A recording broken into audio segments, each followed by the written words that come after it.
My name is Todd Humphreys. I run the cybersecurity practice here at WEI, and we're really privileged to have our best partner, Fortinet, join as well. And even more privileged to have George Magee, 13-year veteran of Fortinet, who will be delivering most of the content around FortiNAC. But this is a great topic. I think this is a topic that doesn't get enough attention. The need to identify and secure IoT devices, and Fortinet has a wonderful solution with FortiNAC. So that's largely what we're going to talk about today. I want to give everyone a quick overview about who WEI is. As I mentioned, we are one of Fortinet's largest partners in North America and largest partner in the Northeast at this point. We are a reseller, a very well-resourced reseller systems integrator based in New Hampshire, but conducting business globally. We have customers all over the country and ship about 25% of our technology globally as well. We have a lot of different areas of technical expertise. Of course, cybersecurity, because I built this slide, I'm able to put that first. We'll take you through what the cybersecurity practice looks like in a second, but heavy focus on networking.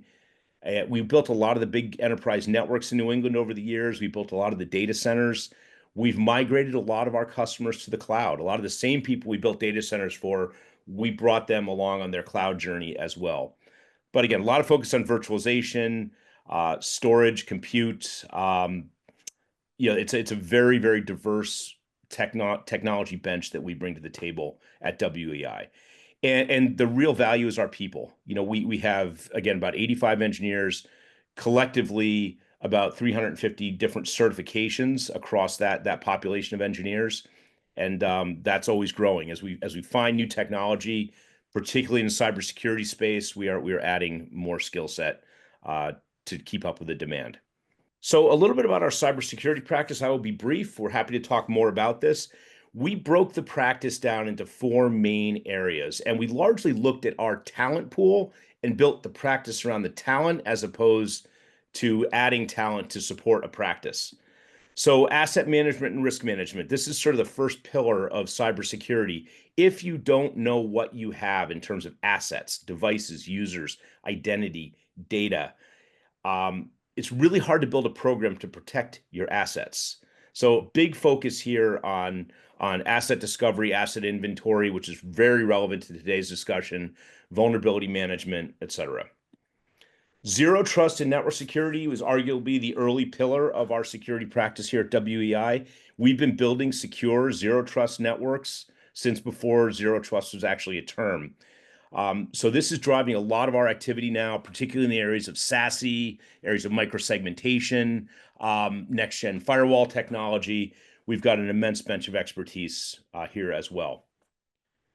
An area that's probably gaining as much traction as anything is we're helping a lot of customers navigate the mess that is the SOC industry right now. We are helping customers modernize their existing SOC stacks, making the components of the stacks work well together, helping customers evaluate some of the new entries into the SIEM marketplace as well. And we've got very deep expertise in automation, particularly focused on incident response. The last pillar, shift left, shield right, really refers to cloud security. We have a very aggressive and expansive cloud team, people who are helping our customers migrate to the cloud. And we have a belief that you should really deploy secure code to the cloud so you're not dealing with fighting vulnerabilities once applications are in production. And we employ a number of different tools to do that. We're very excited about Fortinet's recent acquisition of Lacework in this regard as well. It's one of the top CNAPP applications on the market. So the last thing I want to comment on, I'm going to turn it over to George, is IoT got a lot of attention about 10 years ago. And I think to understand why IoT devices you need to secure them and need to discover them, it really comes down to a few different things. An IoT device is essentially a computer. If it's a camera, insulin pump in a hospital, a lock on a hotel door, these are effectively computers without screens or keyboards, but they've got an IP stack, an operating system, and an application running that all have vulnerabilities. And these things are connected to your networks. They're very hard to secure through traditional means. You can't install agents on, um, a security camera, as an example. But these devices are predictable. They perform single tasks that are very easily identified by predictable behavior on a network. The corollary to that is when the behavior deviates from what is normal, they start communicating to a different external IP address they'd never talked to before.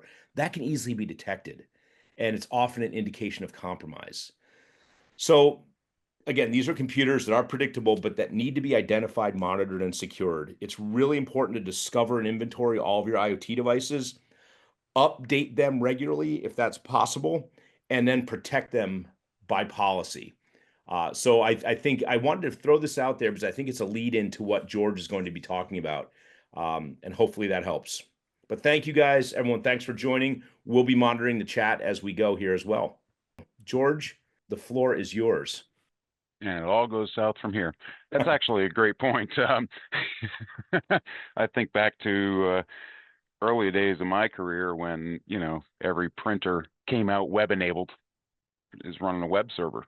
And that was a favorite target for hackers back in the day. Go embed yourself in a printer in an environment and launch your nasty stuff from there, right? We have this series of trainings called Fast Tracks. We have a bit of a theory presentation, and then for those of you that are interested, there's actually a lab component that you can dive into. So in this case, we're indeed talking about FortiNAC, and not just IoT, but just all devices on a network. Do you really know what's out there? Shadow IT, things like that. So let's go ahead and dig in. So back to talking historically, I mean, back in the day, everything was contained. Everything was known, allegedly, right? And then we started getting into the idea of wireless access points and things like that, and everybody bringing their own devices along. Corporate provided devices were certainly okay. I mean, they were onboarded onto the network, but everybody's phone, whatever they were bringing in on their own, wasn't necessarily going to have an agent installed on it, as Todd had mentioned. So suddenly the need for some sort of endpoint compliance came into play. Nowadays and moving forward, of course, so many devices out there. It's a wonder IPv6 isn't a reality already, except in Tokyo. You need to be able to see what's out there. You need to be able to provide some sort of response in case somebody carries something in that's kind of nasty. And how do you go ahead and do that?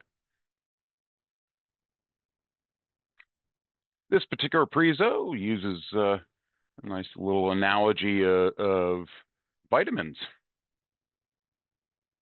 Vitamins, just took my multivitamin a little bit earlier.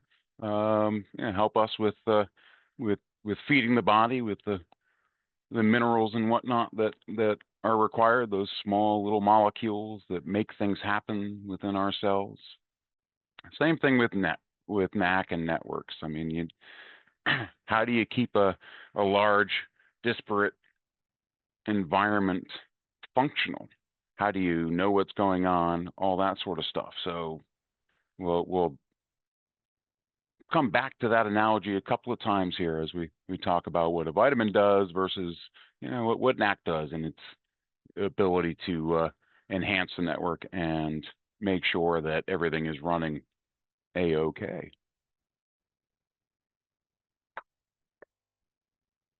Click through. I'll click right through. So an awful lot of it does have to do with the fact that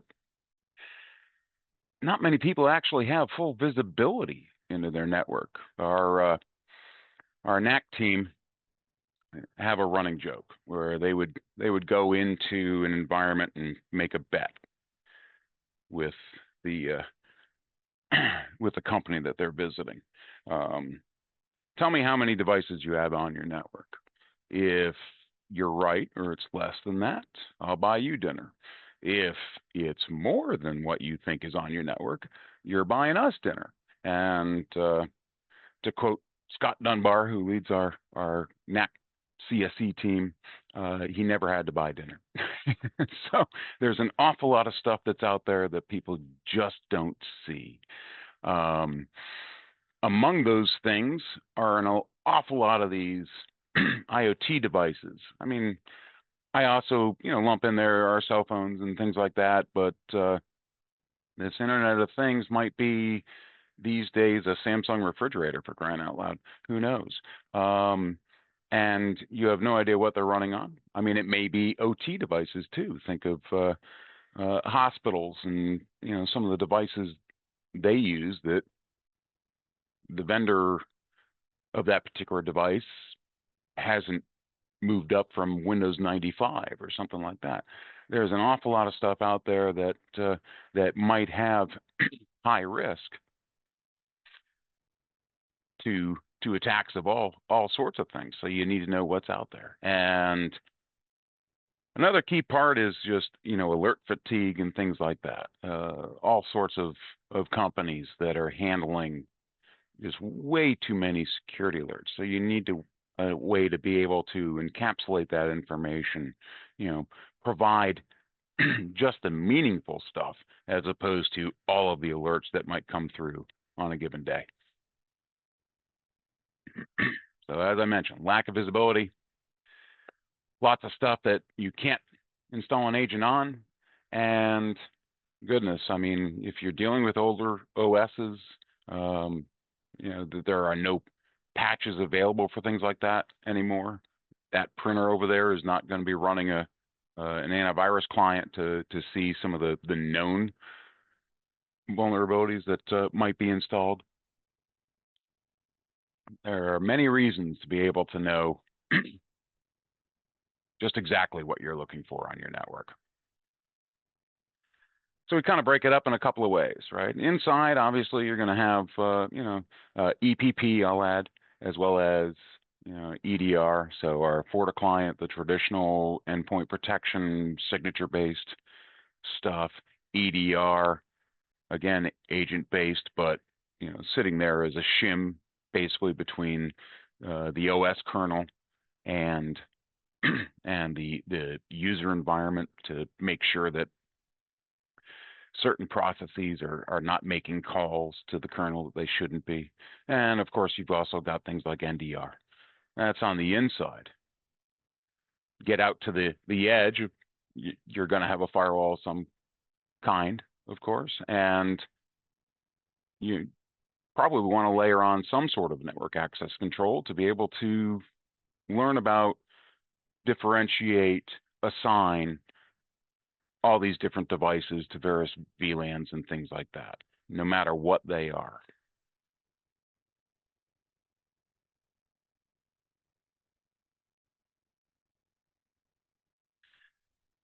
So as things plug in, somebody comes in and grabs a spot on an SSID, or laptop comes in and it plugs into a port in your network. You need the visibility. You need to know what it is, be able to discover it properly, identify what that device is. And that helps, along with things like tags and things, that helps you to make sure that it's being directed to, okay, that's a guest VLAN, that's sales VLAN, etc. That rolls into the controls that's built in, segmenting to make sure that that people are getting access only to the resources they need. On top of that, also being able to react, and if something goes sideways on a particular device, having a quarantine VLAN or something like that to be able to roll folks over to, so that whatever they brought in doesn't spread to the rest of the environment. And then, of course, response. You need to have the ability to be able to react to whatever's coming in, detect what's going on, respond and remediate. Again, the remediation may be dumping a laptop into a quarantine VLAN because a virus has been detected. Pretty simple example there, but it happens all the time, right?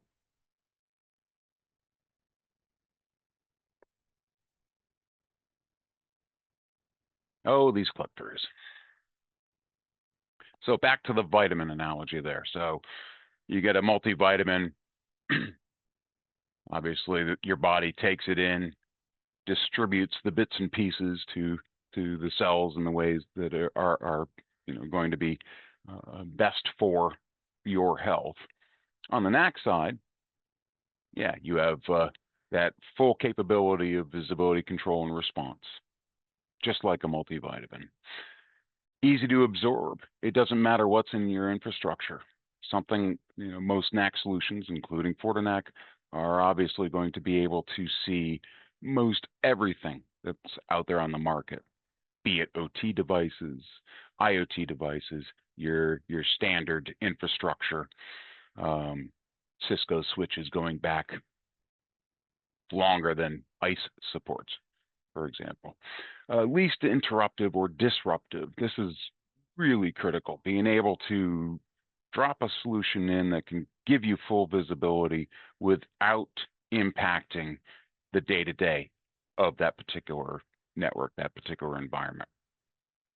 And having everything bundled together. We're not going to sit there and nickel and dime you.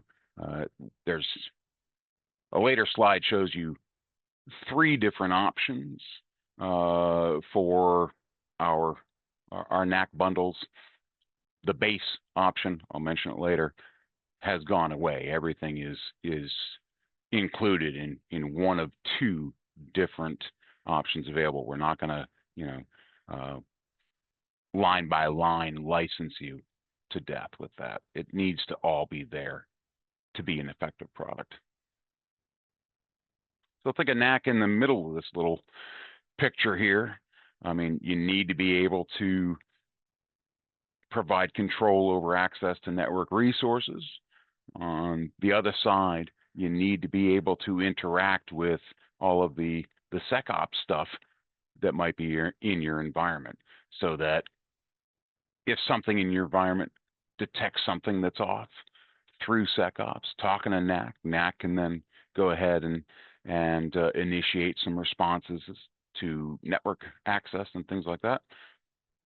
And on the flip side, NAC sees something that's squirrely, it can alternatively report that up to the SecOps stuff or the Security Fabric stuff, as Fortinet stuff goes, and allow the rest of the environment to adapt to the change regarding whatever threat it is.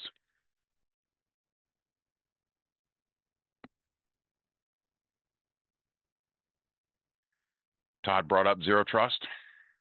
Top of everybody's mind these days, making sure that A, you can accurately identify who is logging in, and B, make sure that they're only getting access to the resources that they have rights to access. So first part of that is identifying the devices. Is that device something that's allowed? In IoT, oftentimes you kind of have to, leave that wide open. You can't restrict everything that attaches to a network, but needing to know from standard IT devices to BYOD to OT devices, the Siemens things and stuff like that. Then working with the network itself. What access do those devices have? Where can they go? Somebody's corporate issued laptop is probably going to have more access than the, I'm a Samsung guy, sorry, the Samsung phone. I don't do fruit in my tech. So the Samsung phone, what access does that have to internal resources, things like that? And again, over on the other side, integration with all sorts of different things. You might have something like FortiToken and FortiAuthenticator, third-party user databases. It might be AD. It more likely these days is going to be something like Entra ID, right? The old Azure AD. I can't remember the long acronym that was the connector from on-prem AD to Azure AD. you've also got a lot of other cool tools available to you. It might be a SIM. Our FortiGuard Labs team, we're talking about over 1,000 threat researchers who, you know, eat, sleep, and breathe nasty stuff. I love this little icon for our FortiDeceptor product, which is like a honeypot environment on steroids. You can stick in there, and of course, you know, your connectivity to the security fabric, a root device, and multiple other devices that are all sharing telemetry all the time.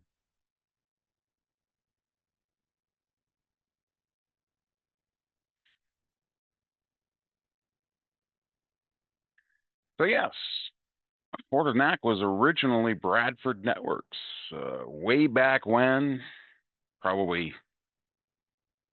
11 or 12 years ago.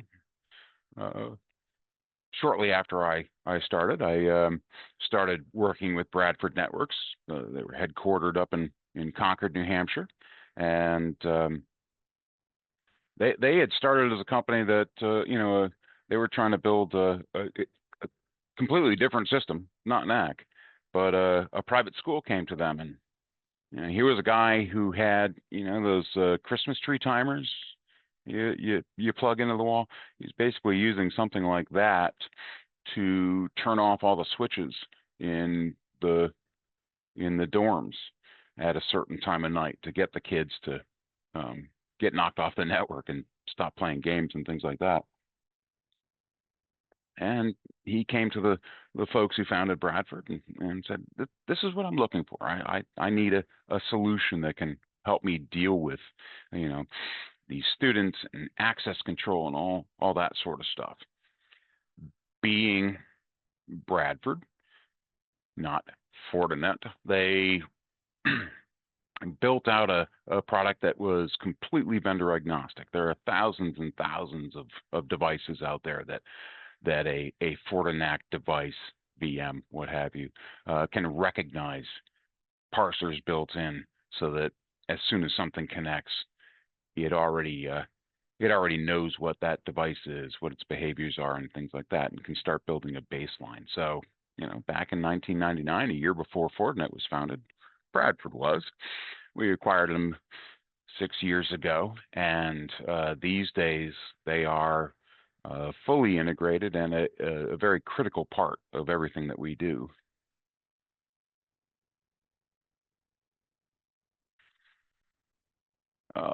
Click-throughs. So back to that visibility thing. Think about it. You know, there's, oh, for crying out loud, I forgot. That slide sits there and runs on its own and doesn't let me stop it.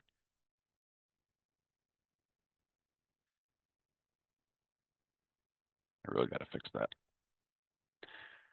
So we're looking at the visibility. Discovery is a key point of that. We're looking at policy segmentation and things like that. And we'll have to move on because I'm not going to fight this slide.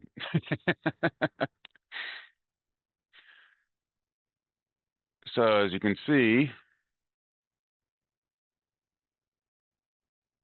we're talking about thousands of devices that we can detect, almost 100 different vendors that we're aware of, and the ability to manage millions of devices wherever they are. Compliance is a big thing. A lot of people getting audited these days. Knowing what's on your network is key. This deck.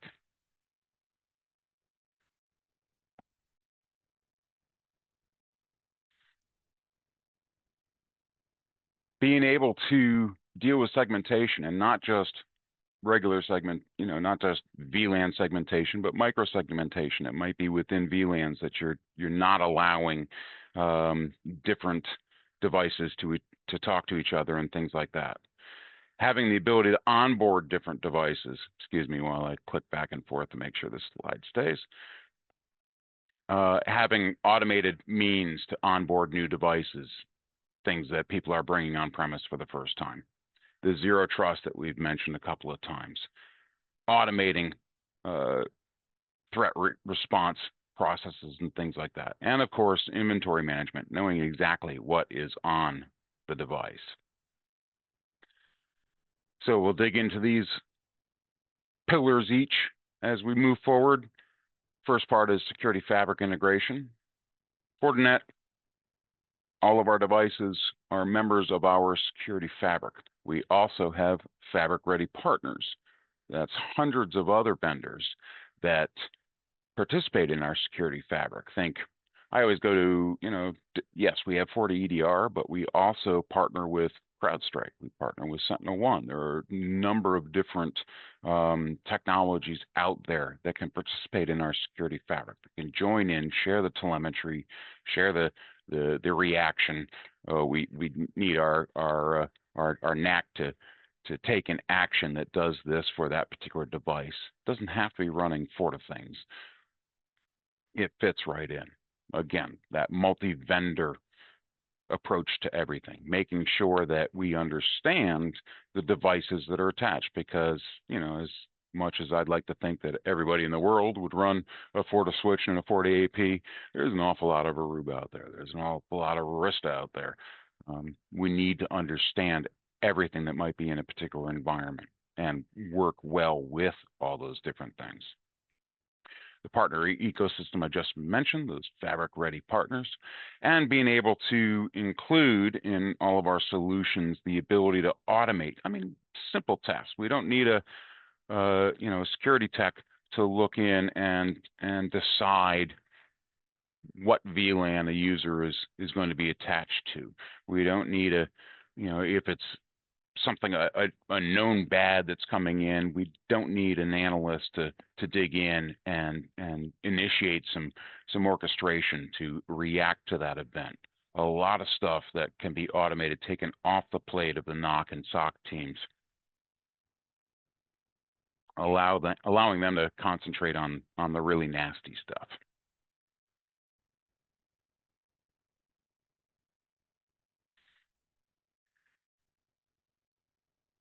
I've mentioned the Security Fabric multiple times. What does that give you? Well, full visibility across the entire environment. You're talking about the FortiGate. If we're in a Forti environment, FortiGate, which has the built-in wireless and switch controller, where those SSIDs, those individual switch ports, basically get sucked in and are part of your FortiGate configuration. They're just like, ports that live on the gate itself.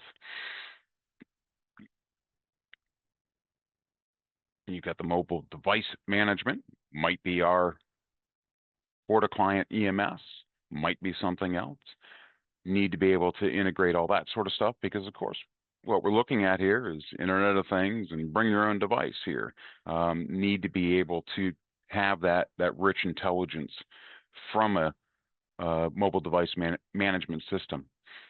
Reporting, everything's going to run up to FortiAnalyzer, FortiSIM, Splunk, QRadar. All these folks that we cooperate with. You've got to have the ability to develop the reporting to show what's actually going on. And of course, if something were to go sideways, incident response. How do we immediately start tackling a problem as it presents itself in a network? So part of this does rely on FortiGuard. You think of FortiGuard, if you are a FortiGate customer, as like they maintain the web content filtering database and things like that.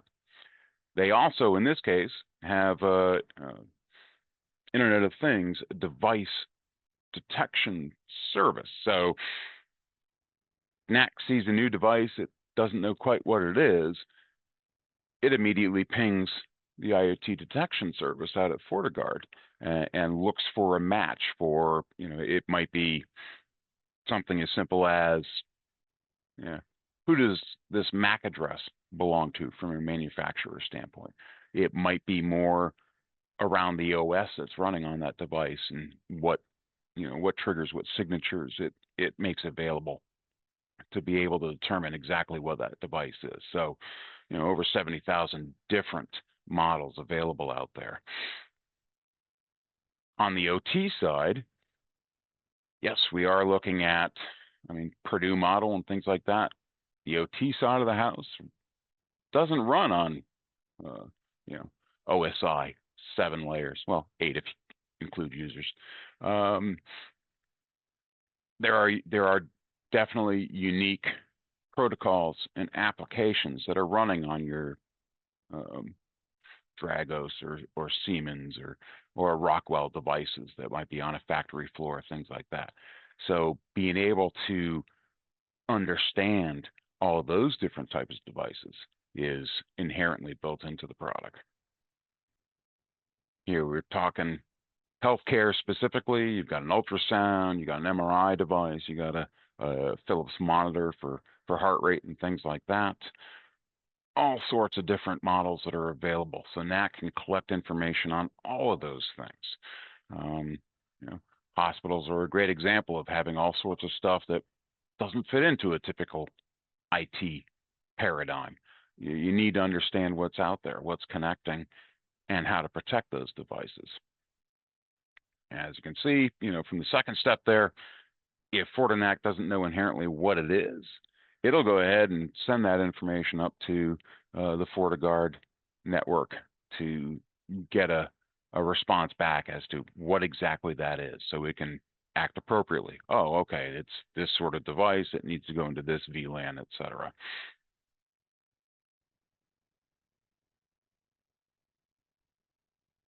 Lots of different ways. We're talking about standard IT that we can detect what's out there on the network. Maybe it's SNMP, maybe it's you've configured SSH into a CLI, radius calls, syslog logging, all this sort of stuff is available so that NAC can learn what's actually out there. Again, vendor agnostic, so it talks a lot of languages, right? So that it can understand exactly what's out there and give you a real picture of what's on your network. Whole bunch of different things. Again, the NAC guys like to say we support more Cisco switches than Cisco does in their ICE. I wonder if that's because Cisco wants to get people to upgrade their old gear, so they discontinue support in their NAC product. I don't know. That's just me talking out loud. But you can see there's an awful lot of different things out there. Almost 100 vendors, over 2,000 different models of devices that are just inherently recognizable by FortiNAC.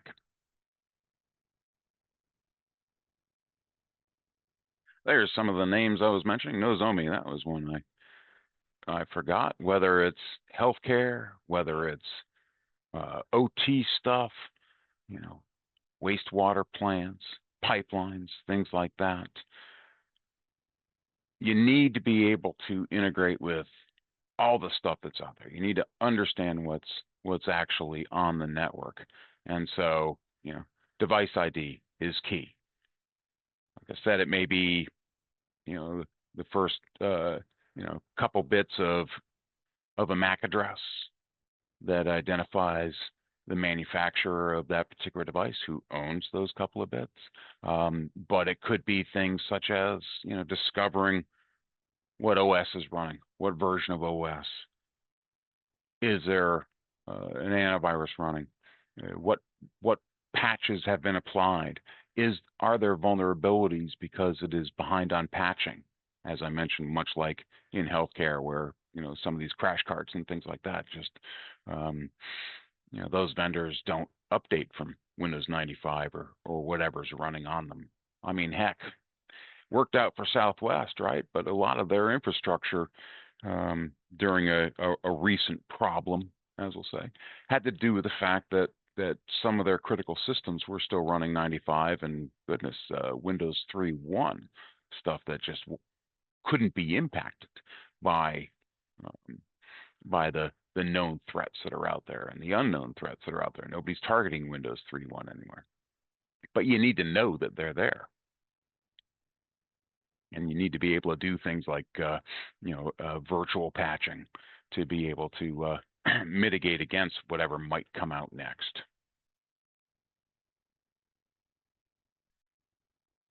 So if we build through this, we're looking at, okay, maybe the FortiGate sends an alert, maybe a Nozomi device sends an alert, maybe you get an alert from Splunk or some other SIM, such as FortiSIM.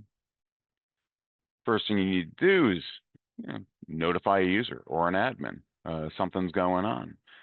Next, be it VLAN containment or something like that, have a means and a way to be able to, if a device has been affected, get it away from everybody else. I mean, 0 days, there will always be patient 0. But the more quickly you can react, you won't have a patient 1 to 100, 1,000. Integrations with all sorts of other solutions. Maybe we need to funnel stuff up to ServiceNow or some other ticketing system like that. Make sure that the admins know what the heck is going on, and of course log all that sort of stuff to our own SIM or analyzer SIM for running FortiSOAR orchestration and automation. Get that information up to those tools so the SOC team can react as quickly as possible. If anybody knows the old Bradford, dashboard looked quite a bit different than it does now. I'll touch on this a bit more in a moment, but NAC is now fully integrated into the FortiOS family, so you get the same look and feel as your FortiGates, your FortiSwitches, your FortiAPs, your Forti everything that's going on. So of course, having a quality dashboard available so you can take a look at how many devices you have. Look at all those unregistered devices. In this case, it's 65. That could be a problem. License sync, yeah, okay. What are my fingerprints? All right, so NAC sitting there in discovery mode is going to be able to tell you exactly what it sees. So we're looking at, well, yeah, there's a FortiNAC, but Windows 10, Windows 11, Windows Vista, my goodness. Somebody's running a Raspberry Pi, Ubuntu, etc. You immediately know what's on there. That's a good place to look. If you start seeing some OSs on your network that you weren't aware that are there, that's a great place to start tracking things down and figure out what the heck has been plugged in. You take a look at the devices. Are there a lot of errors that are showing up and things like that? User counts, etc. Visibility. Being able to, at a glance, get a look at the heartbeat of your network, everything that's attached to the network, whether or not it's a security threat.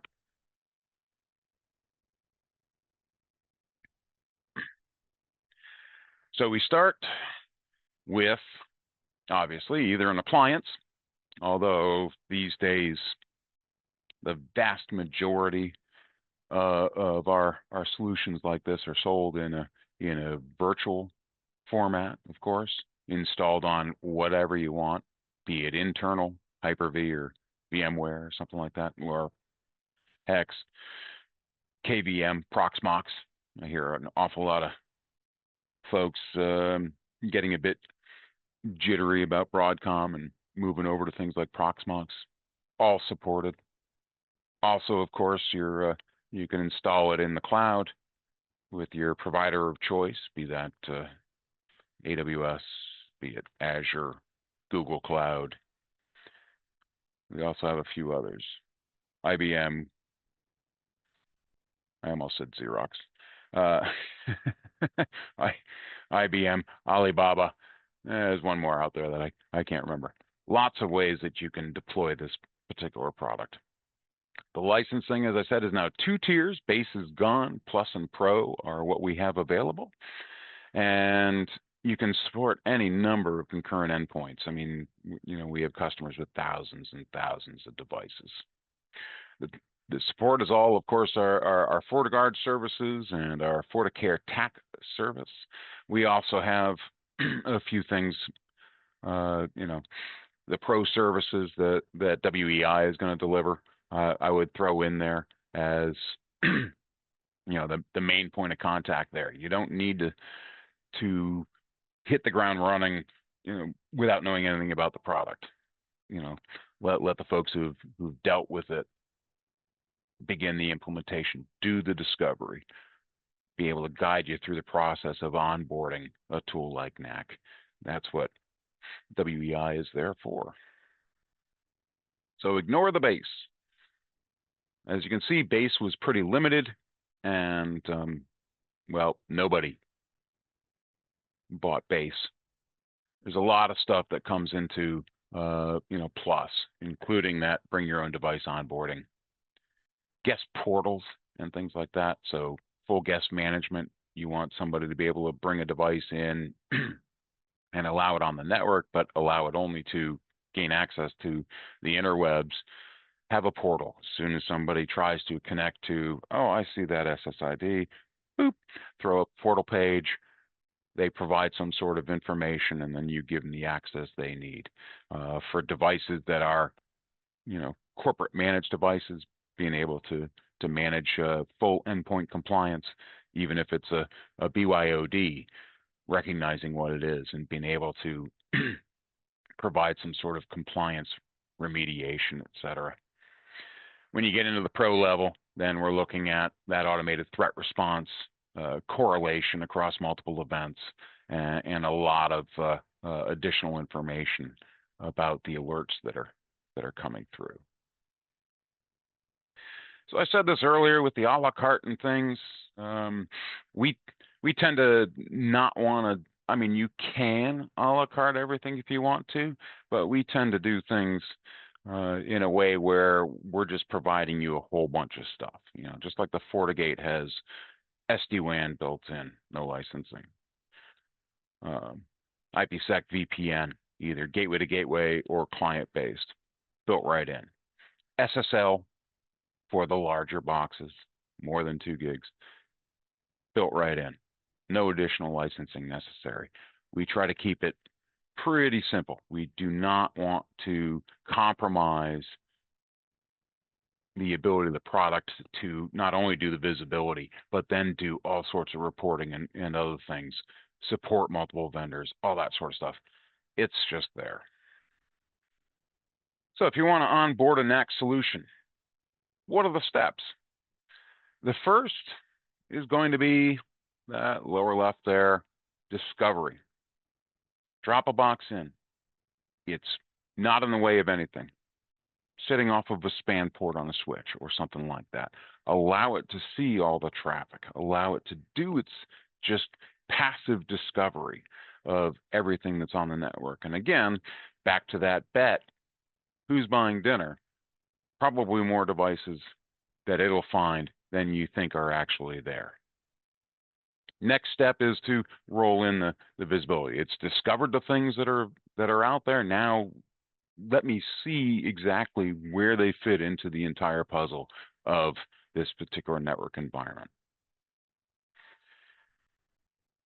I often see NAC deployments sit in that discovery phase for a week, 2 weeks, a month, before actually rolling over to a control. All right, now I'm going to start implementing these gateways, these checks and balances that are available in the product. I'm going to be able to start doing access control, alerting, well, not alerting, but responding to rogue devices and things like that. Why is this Linksys router plugged into a network over there on the sales floor? That sort of stuff. As with many products of this nature, once you've got that implemented, there's going to be a fine-tuning phase. Maybe you've got devices that weren't known to FortiNAC. You'll want to be able to go ahead and make sure that those are accounted for. You can actually, I mentioned those parsers, all those little bits of code that recognize thousands and thousands of different devices, you can actually create custom parsers. Maybe it's for a device that we just don't have in our database. But you can also, if you share that with us, then we can go ahead and roll it in a later update to make sure that everybody else who might be running that particular device has that pre-built parser available. But fine tuning gives you the ability to, like single pane of glass, granular is another term I don't really like, but granular access control, being able to really differentiate on the network who's connected, and more specifically, what they have access to. And as time goes on in this journey, you get into the automation and integration piece where you might start rolling in some of our security fabric ecosystem partners, roll in SIM and SOAR, which bring even more levels of control and automation in running scripts, or in SOAR's case, heck, that product can do all sorts of different things. It's crazy. So one particular customer, 3 months into a deployment, over 12,000 devices. Oh, IP-enabled cameras. Yeah, that's something that's everywhere these days, right? Immediately gain much better idea of what's on the network. Probably picked out a few rogue devices or stuff, as mentioned here, that they thought had been decommissioned was still plugged into the network. I'm sure that happens an awful lot. Look at my network, all my old VMware servers I'm running here. This particular customer deployed in hundreds of locations. And I mentioned that discovery mode, moving to block mode. It's not an all or nothing, right? So you can go ahead and slowly roll out, test sites for the visibility part, and then you get visibility into the entire network, and then you can start turning on the actual controls, that block mode, site by site if you want to. It's not an all or nothing. So, one differentiator, I think, key differentiator is, it's part of our security fabric. If you've got Forti stuff, Forti things, man, it just blends right in, right? Integration with the FortiGate, of course, the Forti switches and APs that are managed by those FortiGates and through the FortiGate, a Forti manager. Have you got Forti client out there, or as I said earlier, a SentinelOne or a CrowdStrike or some of the other EPPs and EDR solutions that are out there? Maybe you've got SIM. Maybe you've got Deceptor. That really is a fun product to play around with. Honeypot on steroids, especially in OT environments. It's something where you can basically use this virtual platform to mimic the stuff that's running on your factory floor or in your hospital or what have you. And so bad guy comes in, easier access to get over into what he thinks is a fake network, and Deceptor starts collecting all sorts of information. NAC running is plugged into Deceptor, gaining all that intelligence as a bad guy's roaming around a fake environment to secure the actual production environments that are available. It is really, really cool. But again, working with all of 400 or 500 different fabric-ready partners that we have joining us. A lot of this is going to be API communications, but some of it, if you think of our integrations with the AWSs and the Azures and the Google Clouds of the world, our devs are actually building full-blown connectors that have a entry into those sub-levels that you don't see. It's infrastructure as a service, right? Well, we need to be able to see that infrastructure sometimes to be able to determine whether something's gone squirrely or not. That integration is key. And then, of course, automation. Being able to quickly react without needing human eyeballs on things. lock things down, send a device to quarantine, and then let the human eyeballs come in and make sure everything's okie dokie and things haven't spread.